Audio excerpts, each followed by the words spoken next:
There's a lot of obstacles there is a lot of obstacles to overcome. And not just the illusionary authorities, but like there's all kinds, like community outside. You've got the communities, like they'll see you and the propaganda of like, trying to live free from the system, or like when I was living on Kew Bridge, you get people to shout over the wall, get a job.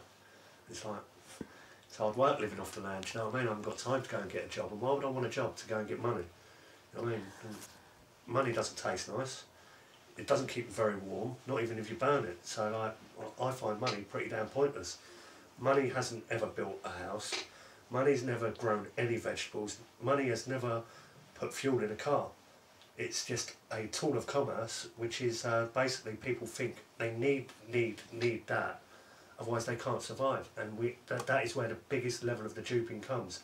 Because the ones at the very, very top that are controlling everything created this. Do you think any of them ever use money? They just control it and laugh at everybody else using it. So it's just pointless. Step away from it. So at what point would you say in your life you realise that this is a better system of living? Did you always live like this? Have you, what made you sort of reach a point of epiphany where you thought, okay, this is better than what everyone else does? I wouldn't say better, I'd say it was a free choice, because there's people out there that have got a lot of money or what they perceive to be a comfortable lifestyle, but I don't see that as living. I see that as being adept to the system and having no choice. They've got to go out and work to keep paying the bills. They've got to go out to work to keep going shopping at Tesco's. When the universe basically offers it all to you anyway. You've got all the fruits of the forest growing off the land, but people have been so dumbed down. Like last year, I was eating cherries off of a tree, and a mother and a child come along, and they were like, "Oh, is that safe?" Because like it hasn't in a packet with a Tesco's barcode on it, and they're thinking it's got to be unsafe. When it's more closer to nature than anything you'll ever find in Tesco's. It's just a pure joke. It really They is. should be asking that about the Tesco's food. Is that safe? Definitely. Well, yeah, we'll just Google some of the ingredients. yeah, it's crazy. But yeah, for me, it's I've always felt different. I've always felt like this isn't natural. I've always felt unnatural. School, couldn't stand it. My dad had to force me to go to school. You know, he physically pick me up and take me to school because I couldn't stand that. So I've always known there was something unnatural about the way we live. This society, I use that loosely because it has a very sinister meaning in legalese. The society. Detentions. Yeah, I was always in trouble in school. And Yeah. that. And what about exams? I didn't do very well. The only one I did do okay in was science, and that's because I like to use my mind. I like to ask questions and stuff. But other than that, English, everything that I had to remember, been told you need to remember that. I just didn't have time for it. For me, I was just daydreaming about football most of the time in school, and then I got into music and expressed my creativity in that sort of way. So yeah, it's always felt unnatural. It's just everything, like even the fact, like I know you've got some stories. Just the fact that you couldn't walk down the street naked. Every other animal walks with what it was born in, but we walk down the street naked. He said, you get arrested. Actually, it's a criminal offence in some people's eyes to just walk down the street naked. That's unnatural. It should be your choice. Personally, I wouldn't choose to walk down the street naked because I have knobbly knees. I don't choose to get them out, but they think. Also, because it's a bit cold in this country. It is a little bit, but then it's. It won't change. It won't have any change. If I was living in Mallorca, then maybe, yeah. Yeah. I'm free. Yes. No pockets for money. No, In the summer. Yeah. So, is there anyone, if someone came across this and thought, okay, you guys got some interesting ideas, how would they go about coming out of a normal, quote, normal life and living on the land, if that's what they want to do? Follow their heart, I'd say. That's the easiest thing to do. Is there things you can do to make it easier? Follow your heart. How easy is it? Is it hard to go and... If you follow your heart, it's easy. That's all I can say. Yeah.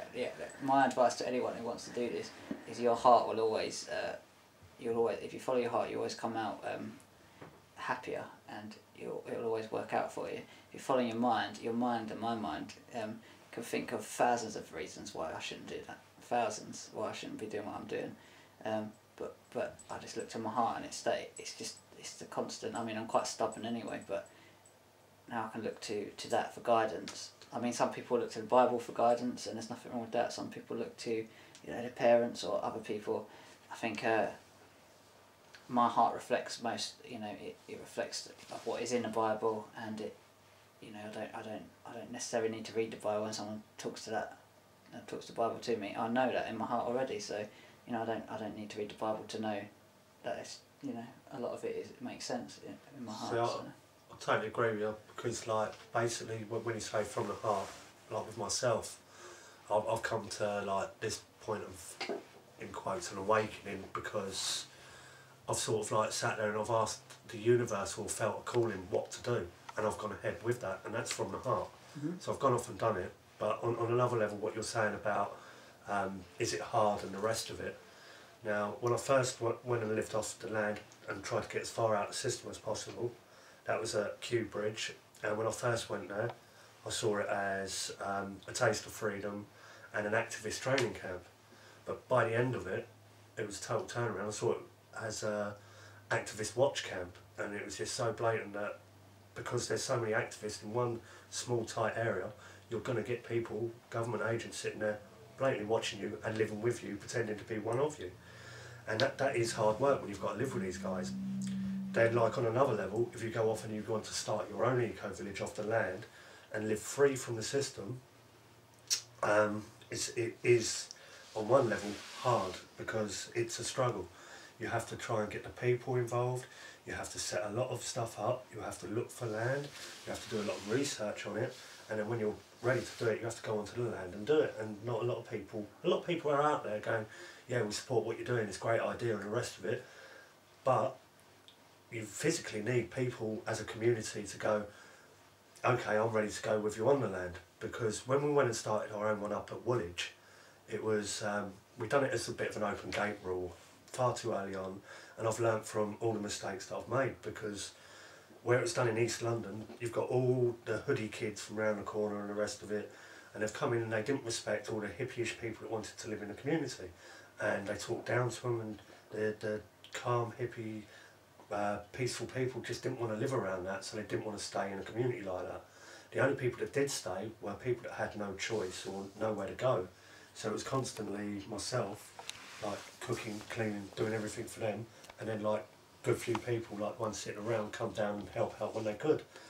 And that was, the kids would only listen because of the law information and find out about their rights, so they stopped getting abused by the police and everything like that. And then from there, I travelled around a bit more, because it had to close down, because the kids, if I walked off site, burn it down, smash windows, and where you're trying to promote freedom and you've actually in fact created a prison, it's not what I wanted to do. So then Dan's basically found a bit of land, and it was a beautiful bit of land, derelict, left for years upon years. We thought we'd go in there, tidy it up, there's no fence, so we're not breaking in, we're not trespassing. We've gone in there, and one of the guys we was with, we had to go off to where he grew up, and he got arrested on the way back. So I've got stuck in the middle of nowhere, and then I've had to make my way back up to here. And he got arrested because he was driving without insurance, travelling without a... and he does the 3-man process, and he's got a court case coming up on that. And he's deregistered his car and all that. No, he hasn't deregistered his car. He's not done any of that, but he's been in court once, and basically he went through court, not giving him the name that they required to act in commerce upon him and the rest, and then he done some stuff from the Bible by binding him by contract, and walked out of the court, and what it said in the newspaper was that there was problems in the paperwork, the police made errors, by saying that he was on a public road, private road, rather than